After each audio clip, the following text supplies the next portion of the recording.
according to a correctional officer who spoke under the condition of anonymity.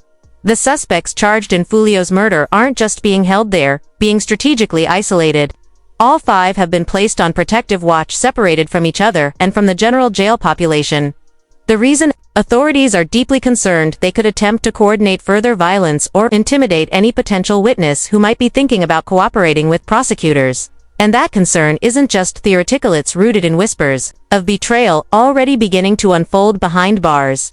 There's growing speculation that at least one of the suspects, possibly Elisa Andrews or Isaiah Chance, may have started cooperating. While officials haven't confirmed who, legal insiders familiar with Hillsborough County's court system have noticed red flags, abrupt court filings, sealed records, restricted visitation, all signs that someone could be working with prosecutors in exchange for immunity or a reduced sentence. If that's true, then the now infamous first jail calth, one dripping with arrogance and mockery, was just the beginning. The second call, which still hasn't been made public, is rumored to carry a very different tone, tense, calculated, and possibly threatening. One line in particular, according to a source who claims to have heard the recording, sends chills. Tell Shorty not to make this bigger than it got to be. Ominous, vague, and unmistakably threatening. It underscores the deeper psychological warfare happening behind bars. Because these suspects aren't just gang affiliates, calculated manipulators. Chief among them, insiders say, is Sean Githright, one of the alleged shooters. Githright reportedly has a long history of controlling younger associates through emotional manipulation, gaslighting, and promises of financial support for their familial tools to ensure silence and loyalty.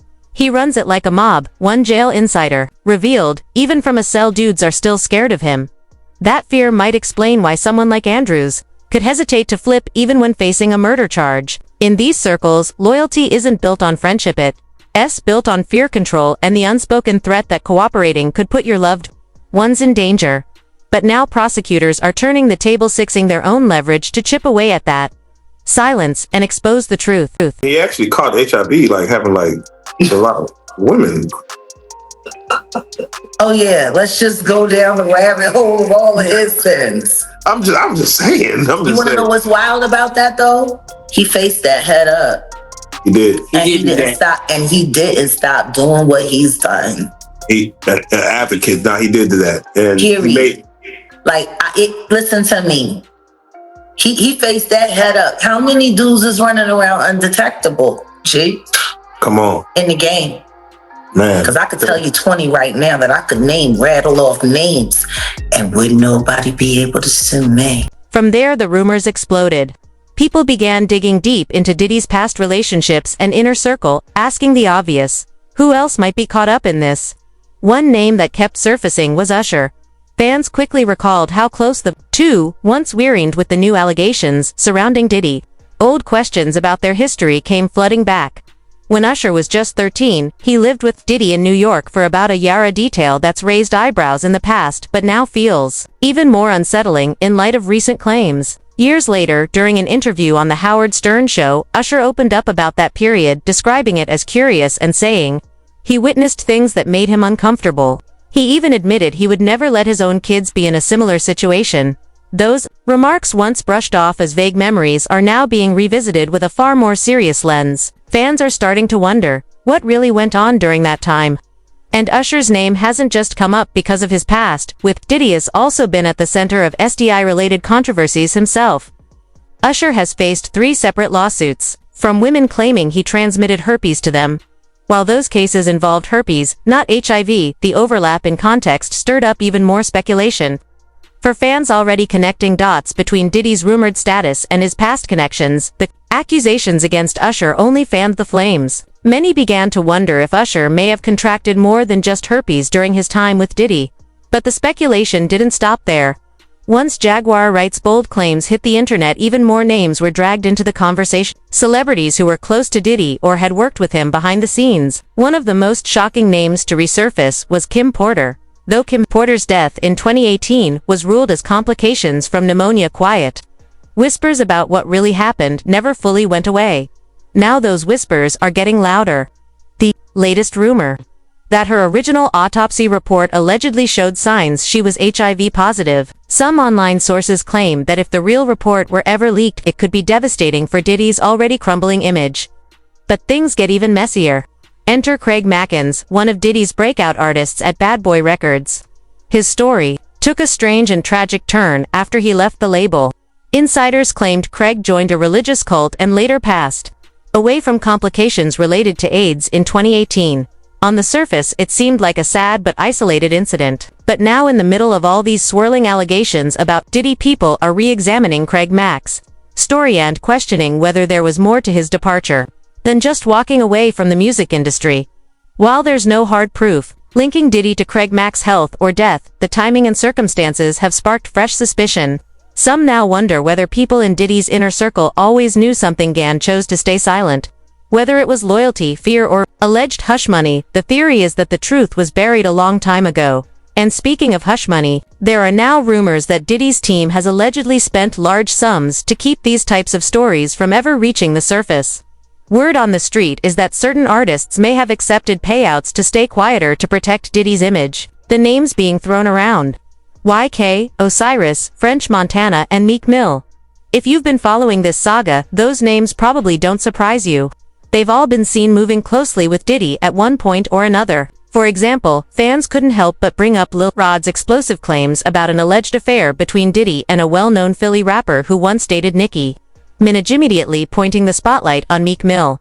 Now Meek could have ignored the chatter, but instead he jumped on Twitter and fired off a series of defensive tweets. He didn't name names, but his tone made it clear he felt targeted. In his words, "I'm from Philly. I don't do nose candy or freaky Molly. Nobody would even offer me that. No man or what would ever approach me about gay activity." He doubled down, claiming he never hangs around industry folks. Alone, always rolling deep with his real friends. "You can't even hold a convo without my dog stepping in the room," he added, but then a video resurfaced, one showing Meek and Diddy hanging poolside in what many fans called a weird vibe moment. And just like that, the speculation reignited. Some said it looked harmless, others weren't so sure. But paired with everything else coming to light, it's enough to make people look twice. What's up, King Son? Man, you doing it, man. You deserve it, Daddy. You putting in that work. Proud of you. I love you. And just when it felt like the drama couldn't get any wilder, one of Diddy's own bodyguards came through with leaked audio that allegedly caught Diddy and me getting real intimate. No holding back. The clip itself is straight up insane, so I'm not even going to get into all the details, but here's what the bodyguard claimed about how he got his hands on that recording and what really went down behind the scenes. And as for Osiris, well, I know y'all remember when Diddy took him on a little vacation, he made this post and delete of him and Diddy getting a couple's massage by the sea. And there's no way y'all can tell me that you don't find that sus, he also wrote. Listening to that, Diddy and B2K eating that good fruit in the beautiful weather. Things took an even stranger turn when Osiris's ex-girlfriend came forward claiming she ended their relationship after allegedly catching him in bed with another man. She said, "Stop asking me what happened with my BD. I caught him with a man." Okay, fingers immediately started pointing at Diddy, and when Osiris went on the Breakfast Club, they asked him about the rumors. That's y'all being crazy, man. What you mean? What's the craziest rumor you heard about yourself in this industry so far? The crazy rumors? Yeah. I don't know about the what rumors, right? Wait, they say, nah, I ain't gonna say that. I heard about that though, but I ain't about to say that. But What was I ain't it? about to say it on my. You and Diddy? You and Diddy? Yeah. Yeah, you and Diddy. You and Diddy what? You and Diddy. No. They say he was. Him and Diddy what? I'm just saying the rumor. I ain't never heard this, I'm just saying the YK. rumor. They said he was. How you knew that? How you know Now I'm about to Google because I ain't never heard this one. Yeah, because you. That's the. Nobody would ever say that one. Oh, I'm yeah. not So saying here that. goes Envy. No. Oh, okay. I was with a shawty. All right, but Diddy was there. No, he was a whole other different. Oh, so they just made this up? Yeah, they made it up. Yeah. Oh, Lord have mercy. Yeah, he was in a whole other different area. Like he was. Like, Have you ever met Diddy? yeah. Okay, did he ask you to party? Yeah. Party? Man. Well, the streets are now saying that Diddy allegedly gave Osiris HIV, which is why nobody in Hollywood wants to be associated with him again. Y'all remember when Osiris went on that rant about being cast out of the industry? I just want to die. That's what I want to do. I want to die. That's what I want to do. I want to crash out right now and just like this like life. I swear to God.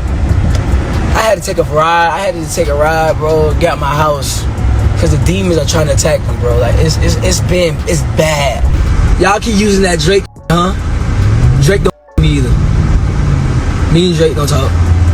Me and Lil Baby don't talk. Nobody in the industry Osiris.